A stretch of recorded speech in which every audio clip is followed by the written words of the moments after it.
Esengo toninga na motema ko ba ite bozali ebele liboso ba itando ikena bino pona kolanda édition ya vendredi 3 novembre 2023 journal Ngonga Ebeti na Ngonga Mokende na pesibino nyonso o ba Ngonga Ebeti balengeli pona kupokwa ya lelo mbote na bino. Premier ministre, chef du gouvernement, Mwanamboka, Jean-Michel Sama Lukonde, a aussi bon rejoint médaille d'or pour la participation active dans la réussite. Il y a le 9e jeu de francophonie au Yéhouta qui bon Salema na Kinshasa, la République démocratique du Congo. Délégation Moko, il y a organisation internationale de la francophonie OIF na Bokuse et Kenda Kibongo Kosalaye surprise. Voilà. Azalaki surpris makasi chef du gouvernement ya école Congo démocratique Jean-Michel Sama Lukonde koyamba délégation organisation internationale ya francophonie wapi ba mimela ki récompense ya médaille d'or. Dernière médaille d'or ya 9e G à francophonie et Pesamaki et pas ya directrice ya comité international ya G à francophonie madame Zenamina et longona directeur ya comité national ya G à francophonie Isidore Kwanza, ba responsable mibale oyo ya G à francophonie, ba yaki ko témoigner reconnaissance na bango et pas ya chef du gouvernement congolais pour na implication na yena organisation pérécite ya 9e G à francophonie na Kinshasa. Ndenge directeur ya G Isidore Kwanza a témoigné. Boyo Kangonga. On venait pour remercier le Premier ministre pour avoir organisé les Jeux de la francophonie et j'avais une médaille en or à lui remettre parce que ce jeu était un succès et donc c'est ça que nous avons fait. Il était très content, d'autant plus qu'on a travaillé avec lui pendant tout ce temps dans l'organisation des 9e Jeux de la francophonie et on était en train de revivre tous les événements qu'on a vécu tous ensemble et que cela se soit bien passé. C'était vraiment une joie pour nous tous. Et Sengeli Koeba était Kinshasa et Ambaka 9e Jeux francophonie Kobanda le 28 juillet kino le 6 août 2023 nyoso elekaki kitoko Ngonga Ebeti. Na otali bon processus électoral Sénégal ko ba été Mwanamboka Moïse Katumbi Chapwe moko ya ba candidat na présidentielle ya décembre 2023 à salaki bon sortie médiatique wapi à salaki message na ba imboka pona ko remercier Seni pe cour constitutionnel na ndenge basalaki mosana na katikati penza sans kokote la moto sans pe kozala contre moto ye asengi na cour constitutionnel a continuer mosala na ye bongo pe asengi na ba candidat nyonso bazala bongo na bondeko pambate élection ezali bitumbate asengede vérité des urnes et koka bongo koyebana boyokaye ndenge abetsaki nkonga. Chers compatriotes, s'agissant du processus électoral en cours, le pays le plus peuplé d'Afrique centrale, la République démocratique du Congo, ira aux urnes le 20 décembre prochain pour élire son 6e président ainsi que le représentant du peuple à plusieurs niveaux. Ce processus se déroule dans un contexte de conflit armé persistant dans la partie est du pays et suscite également beaucoup d'inquiétudes sur plusieurs plans. Malgré les faiblesses observées et plusieurs fois dénoncées, je tiens à saluer l'attitude de la CENI et la Cour constitutionnelle pour le traitement équitable des candidatures à l'élection présidentielle. Je les exhorte à garder la même attitude jusqu'à la fin du processus électoral en vue de redorer l'image de notre pays. Chers compatriotes, j'aimerais féliciter les autres candidats à l'élection présidentielle pour la sélection de leur candidature et leur rappeler que nous sommes tous filles et fils de ces pays. Nous ne sommes pas des ennemis, mais simplement des adversaires politiques. Les élections ne peuvent et ne doivent pas être à la base des divisions, mais plutôt à la confirmation de notre maturité politique en tant que filles et fils d'une même nation. J'en appelle donc à la cohésion et à l'unité nationale, si chèrement acquises et qui sont mises à mal par des antivaleurs, notamment le tribalisme et le népotisme. Nous devons tous de sensibiliser nos équipes de campagne et nos militants au respect mutuel et aux échanges constructifs pour le bien-être de notre pays. Par ailleurs, je demanderai à tous les candidats de s'impliquer dans le processus électoral afin que la vérité des urnes soit respectée et observée par tous. Nangambo nae ministre ya communication et média porte-parole ya gouvernement Mwanamboka Patrick Kamouya ya na briefing oya zalaki na yango elongo na ministre ya santé mokolo ya jeudi 2 novembre 2023 na koyanolaka na motuna ya sortie médiatique ya Moïse Katumbi iye atalisaki ete soki olingi okoma président de la République esengeli kotanga kombo ya monguna pambate Moïse Katumbi atikalaki kotanga kombo ya Rwanda te lokola agresseur. Boyoka. Un commentaire sur la sortie médiatique de Moïse Katumbi récemment, où il a fait un virement. Écoutez, moi je parle tous les jours ici, je dis qu'ils doivent quitter la périphérie. J'ai l'impression qu'ils sont restés dans la périphérie parce que lorsque vous prétendez devenir président de la République dans ce pays, vous n'êtes pas en mesure de citer nommément l'agresseur qui s'appelle le Rwanda. Vous avez parlé de l'exemple de l'obus ici. Ça pose un problème pour le Congolais. Il faut d'abord être en mesure de bien diagnostiquer les problèmes, de désigner les mal par son nom et d'être en mesure de challenger. Alors, par quoi vont-ils nous challenger? Ce n'est pas seulement lui. Je parle de manière générale parce que nous entendons beaucoup. Nous entendons de lire justement leur programme sur quelle sera leur stratégie pour régler les problèmes à l'Est, quelles sont les alternatives qu'ils proposeront. Nous avons le front judiciaire. Nous avons le front économique. Nous avons le front médiatique, nous avons le front militaire et nous avons le front diplomatique. Et nous avons en même temps la montée en puissance aux forces armées de la République démocratique du Congo. Et donc, aujourd'hui, on peut nous dire tout ce qu'on veut, mais je ne pense pas que lui ou les autres n'auront de meilleures stratégies à proposer pour nous dans ces domaines. Et donc, commencer par nommer les mal par les mal avant de venir nous challenger. On va prendre la question de... Na motuna koyeba soki ba membre gouvernement to pe ba ministre yamboete ba kende campagne esengeli na bango kotika bibonga na bango. Patrick Mouyaya a répondaki ezali bongote loi électorale epekisi te que ministre asala bongo campagne électorale. Boyokaye lisusu. Et donc il faut considérer que la campagne électorale est une période courte contenue dans un mois. Dans tous les pays du monde, le moment de la campagne est un moment particulier. Ça ne s'applique pas qu'en République démocratique du Congo. Lorsque le président Macron était candidat aux dernières élections en France, je pense qu'il y a eu un attentat où il y a eu une situation grave. Il est sorti de la campagne pour être pleinement concentré à la gestion des questions-là parce que l'urgence... Nous, quand nous sommes en campagne électorale, le Premier ministre confirme, là, moi je suis candidat à l'avenir, je le confirme, nous allons faire notre campagne électorale, mais nous allons trouver un mécanisme, et le Premier ministre y réfléchit déjà, qui permettra d'assurer une certaine fluidité parce que le gouvernement doit continuer de fonctionner. Nous ne viendrons peut-être pas faire un briefing pour parler du programme et de ce que nous avons fait comme bilan, mais si la situation l'exige pour faire un briefing sur une question précise, nous reviendrons dans le cadre de nos fonctions pour le faire. Donc il n'y a pas d'incompatibilité entre être ministre, Premier ministre et être candidat. Cela doit être bien clair et cela ne doit pas faire l'objet d'une quelconque confusion. Nous de Banalingala, pour une meilleure compréhension, incompatibilité, donc aucun à nos ministres, Premier ministre et président de la République, aucun à la paix candidat, au salipé campagne électorale dans un mois. Question et fonctionnement et efficacité, Premier ministre Narotala, parce que poste et abisso et ça poste politique. Mais ceux qui ont DG à entreprise publique, aux soda, aux anani, suivant, aux amambrasséni, suivant ce que la Constitution ou la loi dit, et qu'au PESA, et PESI, il y a une caractéristique, il y a batu oyo, bakoki kozala, candidaté. Je suggère à tout le monde de lire l'article 10 de la loi électorale.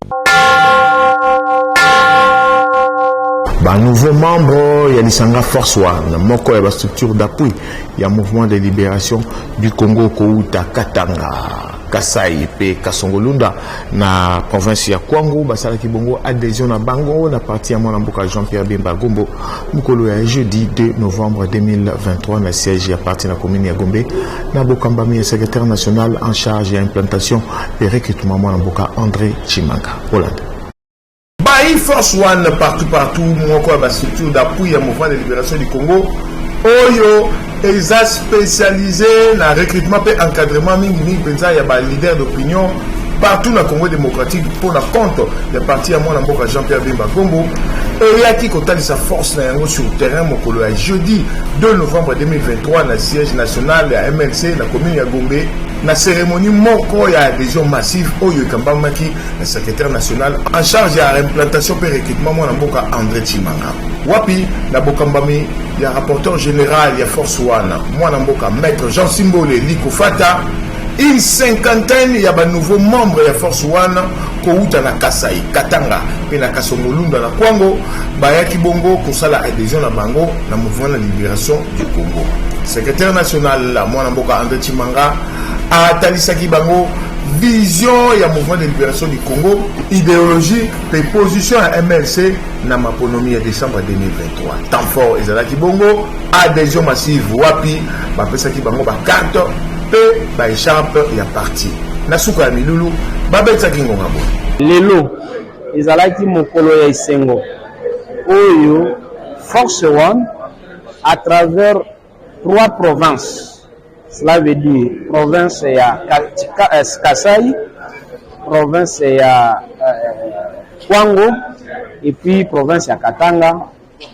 Ba leader na yango bayaki lelo awa na siège ya parti MLC on a pour ça la adhésion massive.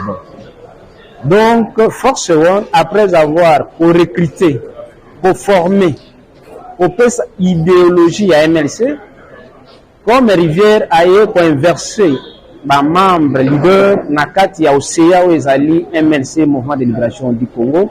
Donc à part dans le poto structure d'appui au MLC. Je veux dire que bazo kende pas union sur bazwami ba côté ya MLC. Ba ko senga na bato ba ko de MLC. Donc na matin na bango wana Force One a reçu ko zo quand même un bon nombre de Congolais à convaincre bango. Bongo lelo ba ko concrétiser makambo yo ba senga mi ko sa na kati ya MLC. Pour nous, les mokolo monene, il y a plus de 50 nouveaux adhérents. Force One a mobilisé dans la province de Kwango, la province de Kasai. Le lot a na bango na kati MLC, ba ko adhérer pe ba zo 4 na membres. C'est ce monene. Donc adeti. Sima Milulu représenté à Force One ya Kasai pe oyo akasongolunda la Kwango bazanga kite ko betsangonga.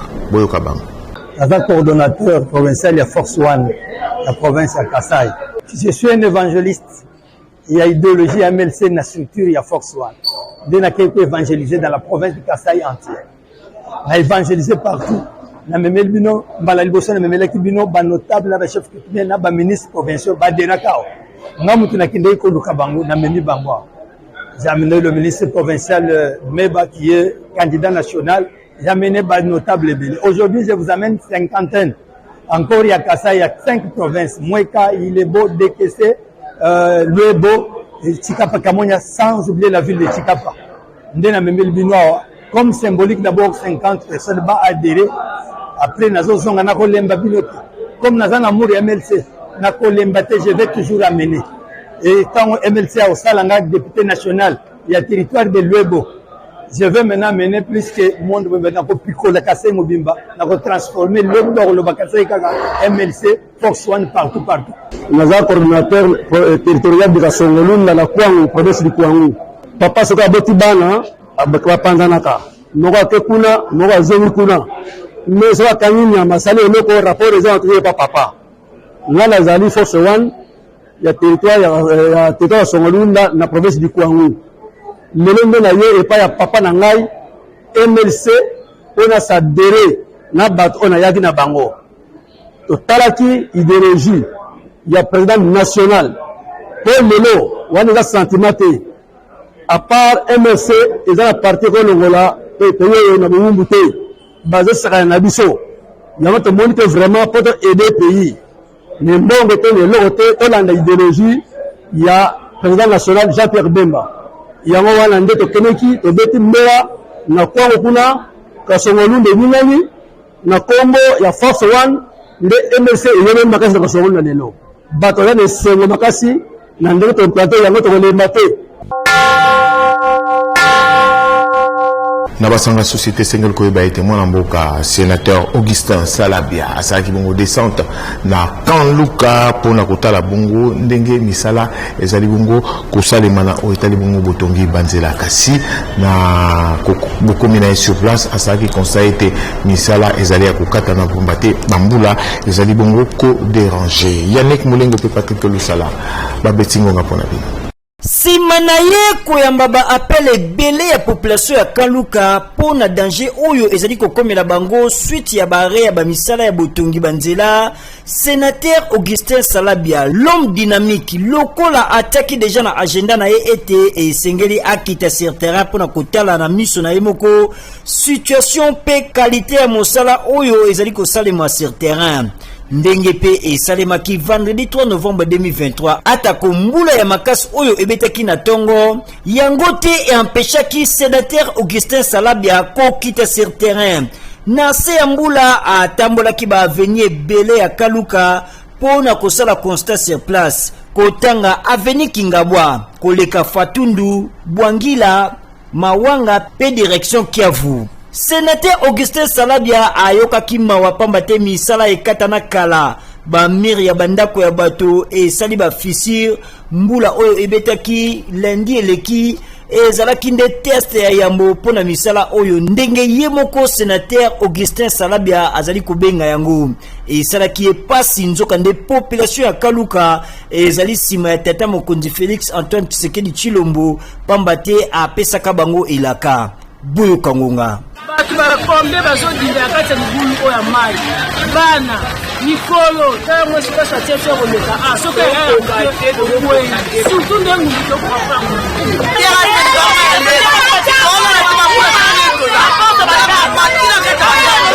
alors bato bazala kobenga mingi bolobi awa mbula esali badega et de ranger mingi mai ezokule te bandako mingi esali bafissure alors lelo toye tovivre tomona oyo balobaki et réellement c'est effectif donc batravaux nyonso oyo basalaki ezali inachevé conséquence mbula moyen ekende pa miso eza te ezomenase bandako nyonso bomoni mpe na bimage alors biso awa chef de l'état honoraki biso il nous a honoré pour nakozwa projet oyo très ambitieux mais l'entreprise oyo bazwaki marché ils ont réalisé des travaux inachevés donc tozali koinvite bango basala noki il n'y a pas une deuxième pluie parce que ma conséquence nous allons très très grave.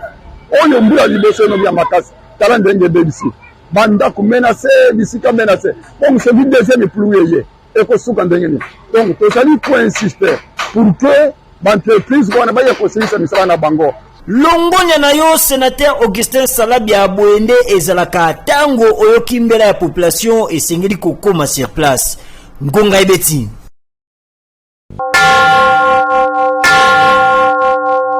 Maman Priscille Kouba Koussouti, secrétaire général adjointe à parti politique Action Citoyenne des Congolais Républicains, accord Nabokoussé, akendaki bongo ko rendre visite na bana bitika ya orphelinat Maman Viviane ozwami bongo na quartier Mbudi na commune ya Mongafula, akendaki maboko pambate amelaki bango eloko ya kolia pe bilamba ya kolata bolanda bongo Judex Makengo ndenge ya betingonga.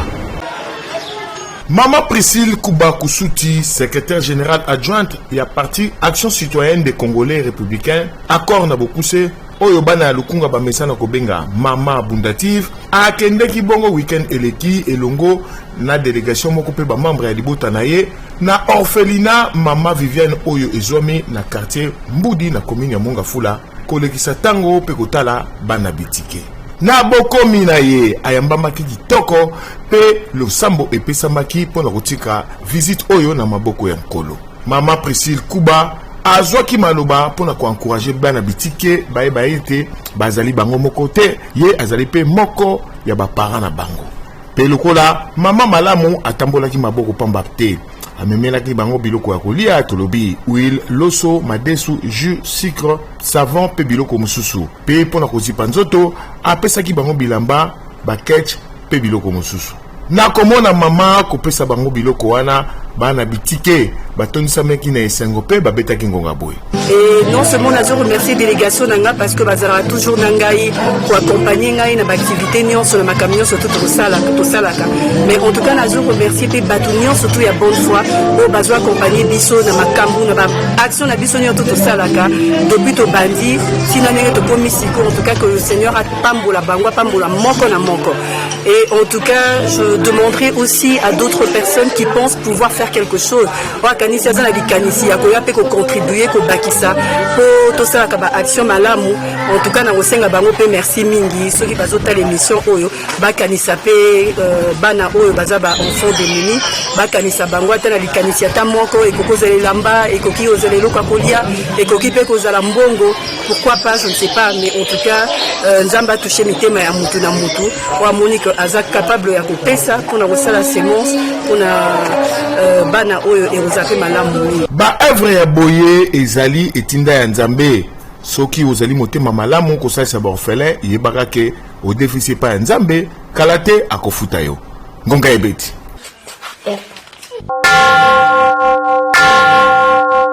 Ngonga ebeti ezali na esengo ya kosepela bongo anniversaire tope mbotama ya mwana mboka Yannick Mulengo azali mon secrétaire de rédaction na rédaction ya Ngonga ebeti ye abakisi mbula moko na bomoi na ye tina wana rédaction mobimba pe Canal King mobimba ba tombelier mbotama elamu olanda.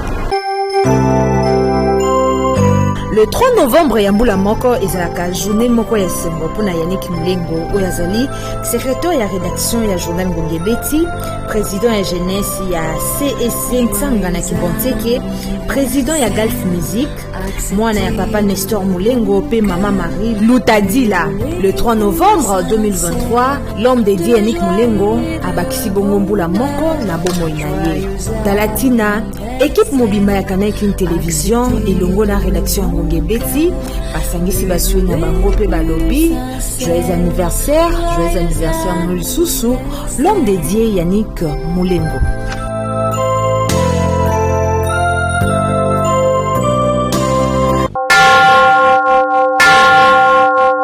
Totiki et Bonga la page promotionnelle ya Ngonga ebeti bolanda. Il est le bourgeois pouvoir à l'opposition. Simanaye kouta mikili ya poto pe ya Afrika, réparateur ya loposo, docteur esthéticien Guilé le bourgeois, Nzambe ya loposo, azongi na mboka ya bakoko na ye République démocratique du Congo, pour na kopesa solution na ba problème ya ba po ya ba Congolais.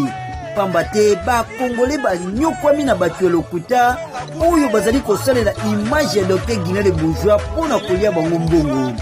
Bino baye bozali na problème ya loposo ndakisa cancer, nduta, makwanza, ba bouton, teinture evandaka te, olingi okoma na taille oyo esengeli. Adresse ezali se moko chez docteur Guilé le bourgeois, réparateur ya loposo. Boyo kaye moko ndenge abetisi Ngonga. Na Brazzaville, naza na adresse ezali reconnue. Riba Teke numéro 43 na Poto avenue de la Paix arrêt Bateke. Naza na Kinshasa na pont ya Mayanjil en face à Régie des Eaux. Nazalaki na Betani bana Congo na longwe na Betani na komisiko na pont ya Mayanjil en face à Régie des Eaux. Oleki église à Shekidan likolo ya pont ya Mayanjil okomi wana o se renseigner tuni na lupango na kabanzete belé ba biso ke non cabinet docteur Guilé le bourgeois yango. Et suki wana te naza na Matadi arrêt chic côté en Voadou. Bana Matadi, bana Kino, Mokena Matadi, Migo, Mona, Kabila, Docteur Guilé le bourgeois, Tina Matadi, Tina Boma, Tina Mwanda. Et ceux qui ont été, Nazali na Luandaville, na Angola, na Mboka na Angola, na Nganda, Maman Monique, na Marthe, na ville au Angola, on retrouve Docteur Guilé le bourgeois, na cabinet na e, bana Angola, Mobimba Bae Biango.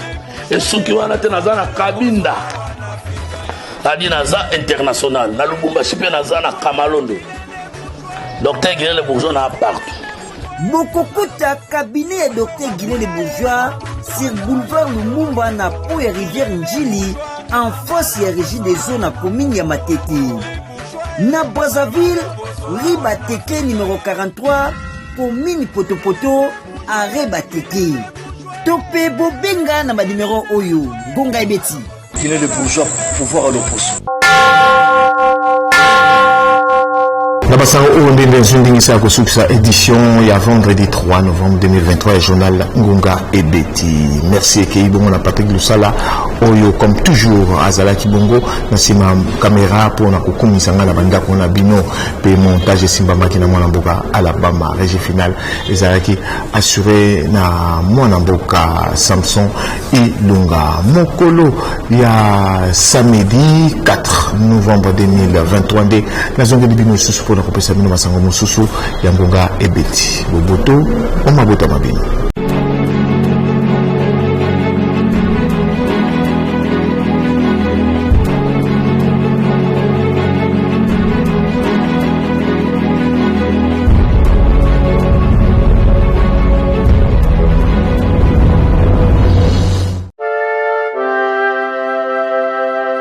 Libuta Timba Kapesa, Papa Timba Kapesa Adolphe, bazali na mawa ya kuyebisa bandeko, baninga, pe bayebani na bango, liwa ya papa, yaya, pe koko, na kombo ya Timba Kapesa Adolphe.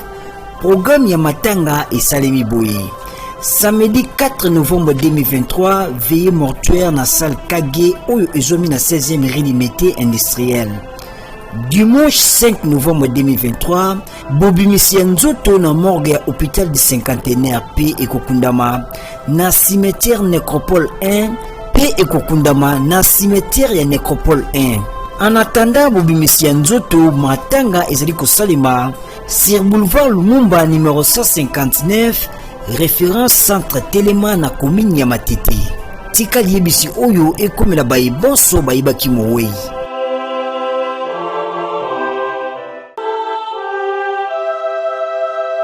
Programme ya matanga ya mwana neve oncle cousin na kombo ya Didier Mao Masanga epesami boye.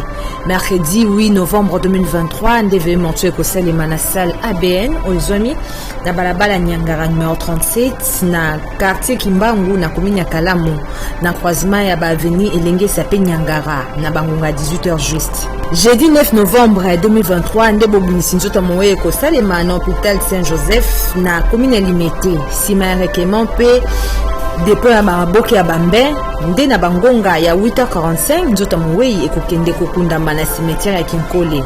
15h juste be ya consolation ekosalema kaka na salle ABN. Tikete communiqué oyo ekomela bayebanso bayebaki moye.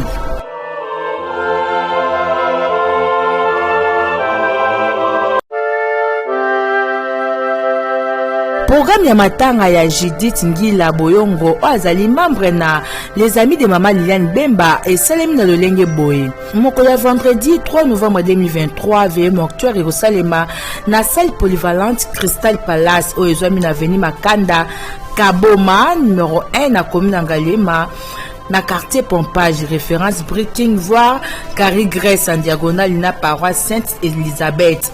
Bongo mokolo ya samedi 4 novembre 2023 na ngonga 8h30 nde sorti encore pe requema et kosalema na morgue hôpital militaire Kanchach pona ba dernier hommage nde na sima bokunda mekosalema na cimetière ya Kitambo pe na suka ben de consolation ekosalema kaka na salle oyo veillée mortuaire esalemaka tika ete communiqué oyo ekomela ba nyonso bayebaki mowei.